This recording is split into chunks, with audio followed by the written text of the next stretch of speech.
Hello, everybody, and welcome to BC Buckets. I'm Matthew Brune. Joining me once again is Colin Mitchell. Colin, today we have a fun video. We're doing the top 10 defenders in the NBA draft. Um, this is interesting because I like looking at these players through lenses of like not just the overall prospect, Mm-hmm. but specifically one trait, and that trait being an entire side of the ball, the defense side of the ball. So I guess before we start, was there anything that surprised you when putting this together? How poor this class is defensively. Feels top heavy. I'll say that. Very top heavy. Feels top heavy. Once you get past I don't know about top. I mean, I was able to get 7 comfortably. We have the same tops, not the same order, but we have the same top 7 players. Yeah, but I didn't feel good putting I don't even remember who I have Those seven. 7 are the top 7 defenders. Like Oh the yeah, they are. undisputed. But like I was sitting there thinking, oh, this kind of feels bad. All right, well let's talk about it. Let's talk it through. Um Here's our list. I'm on the left, Colin's on the right. We both have Ryan Dunn number 1. Yeah. I Look, if y'all haven't already, go check out our Ryan Dunn video where we break down his game and spend at least like I don't know how many minutes talking about his defense. This dude is one of the most fun defensive players I've ever seen in my life. Like the playmaking, the blocks, the steals, the activity, the switching, everything.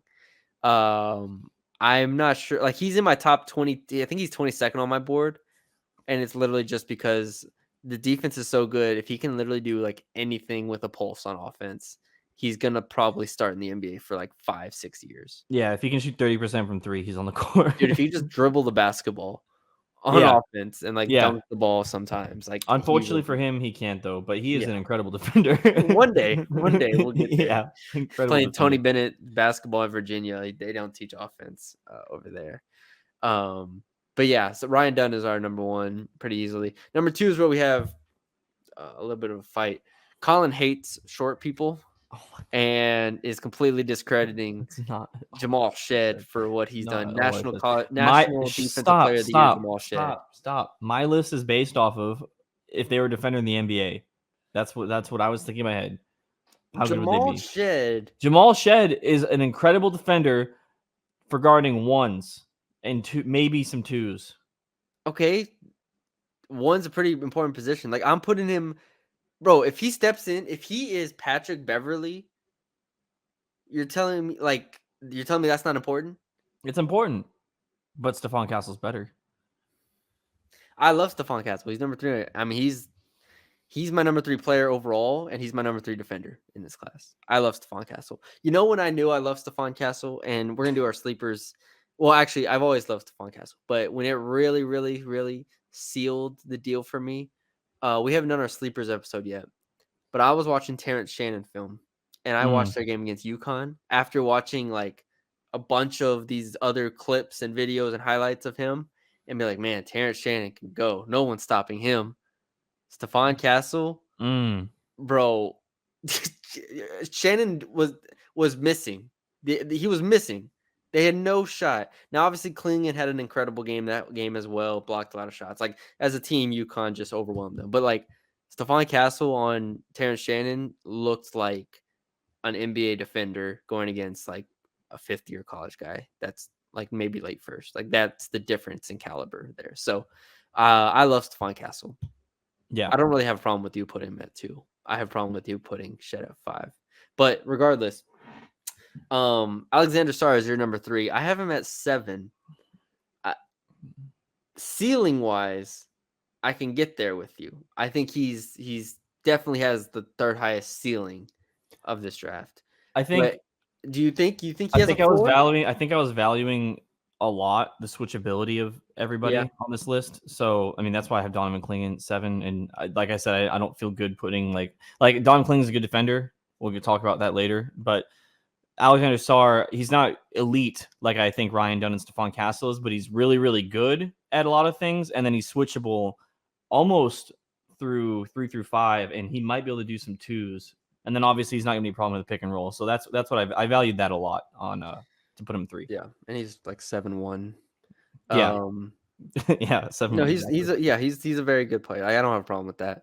I think the game needs to slow down a little bit for him, so I'm interested to see how that goes. He's still my number 1 prospect, for those wondering, which I don't know. We don't need to talk about Alex Sar for a long time, but like he's kind of waned a little bit for me. He's I think still I holding don't strong, I but don't think that's anything that he's done. I think it's what everyone else is. I think it's just like what late draft risers when yeah, everyone has the same film. It's just more people are watching and other people are getting hyped because Alex. yeah, It's just the sheen is wearing off. Is yeah. what I think That's a it good is. point. So All right, but we both have Devin Carter at 4. yeah, Devin Carter's a dog, and you should talk about him because he's your favorite player. So Absolute dog. Number 4 on my board. Number 4 defender in this class. Number 4. four on your Somebody else board. find. I've looked through a lot of boards. Every time on Twitter I go through my For You page, it's a different big board. I've never seen someone with Devin Carter as a top 5 player except for me. Mm-hmm. So Devin Carter, the defense alone is getting him on the court. I don't care.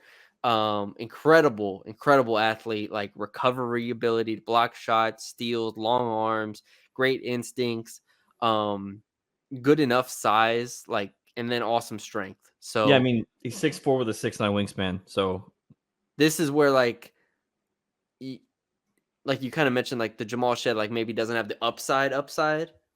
Like Devin Carter, I think has the upside, like to get there. Like Drew Holiday was my comp for him for a reason.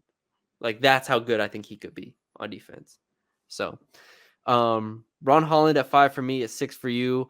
I think similar to Alex Sarr. Well, obviously we've seen this because like people are talking about him falling out the lottery. I think people forgot how good of a defender Ron Holland is. Like yeah, just straight up, they're like, oh, but he can't do this on offense. I'm like, yes, true. I don't think he's going to be able to shoot like at all for like 4 or 5 years, but this dude can defend the hell out the ball. yeah, and really the only thing that is I guess sloppy is just almost his timing with things. And outside of that, I mean, the thing that carries him is his athleticism, and because of his athleticism, you have a guy that's 6'8" with a 6'10" wingspan, able to guard 1 through 4 pretty Yeah, easily. absolutely.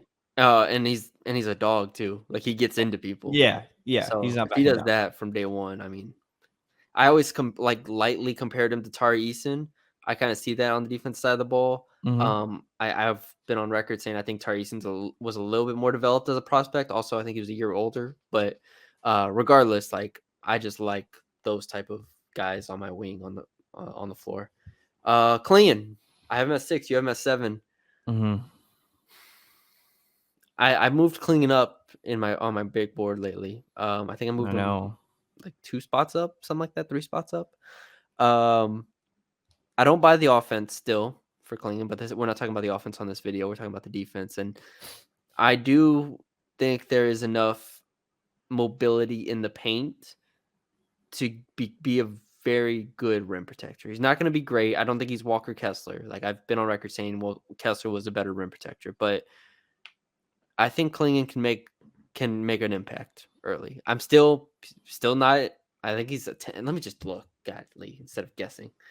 Yeah, he's 11th on my board right now. So he's Mm. not a top 10 player, but like the only reason he's even that high to me is because he's an awesome defender. So Yeah, I think looking at this list in hindsight, I have downplayed his defense now, whereas at the time I definitely was buying it all the way. I think what is kind of taking me away from it is just he's able to guard like switch 3-point line and not be an absolute liability like some of the centers in this draft, but it's nothing that is super uberly impressive. And I think that's where I was like putting a guy who's obviously a really good defender at 7, but he's not super switchable.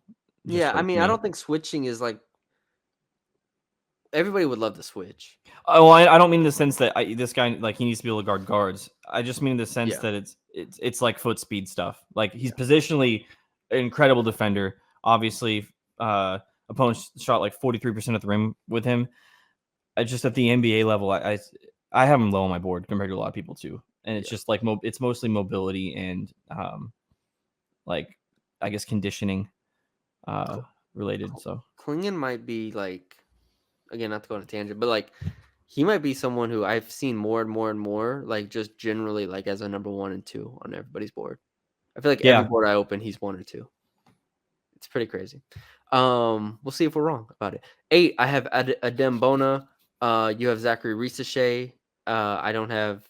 We'll just go through the last 3. I have Adem Bona, Kevin McCullough, Matas Buzelis. You have Risachet, Kevin McCullough, Yves Messi.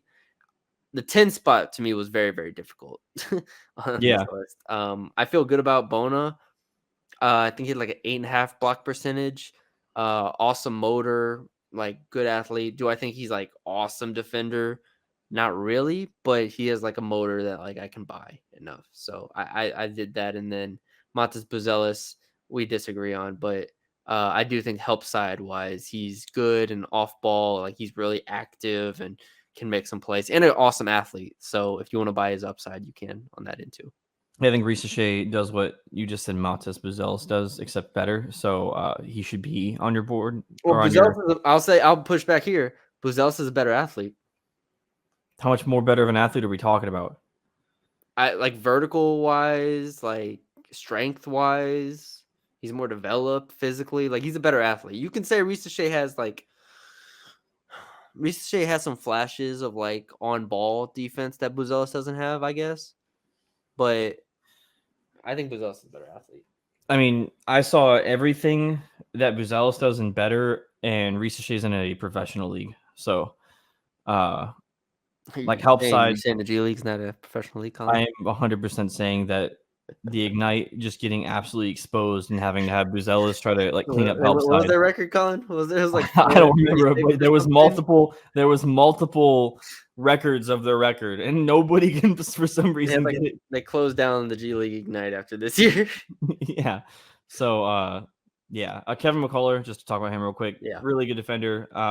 Nothing he does elite per se, but he's just gonna get in your grill and defend really hard. So yeah. And even see.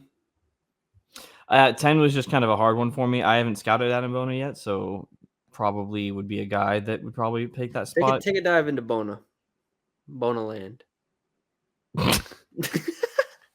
Pause. Anyways, that was brutal.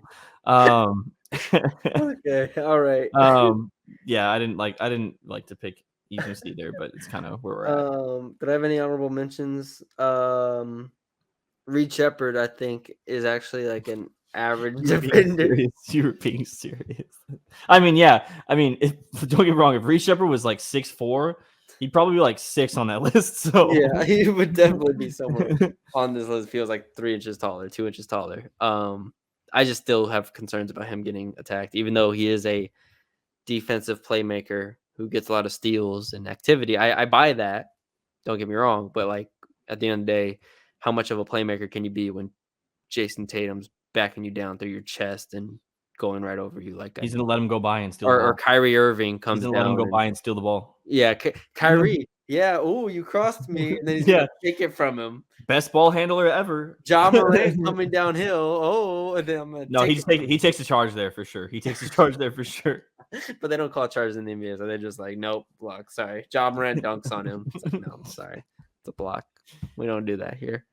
All right. That's all we got for y'all today. Hope y'all enjoyed the video. Leave us a like, comment, share, subscribe if you haven't already. We will talk to you later.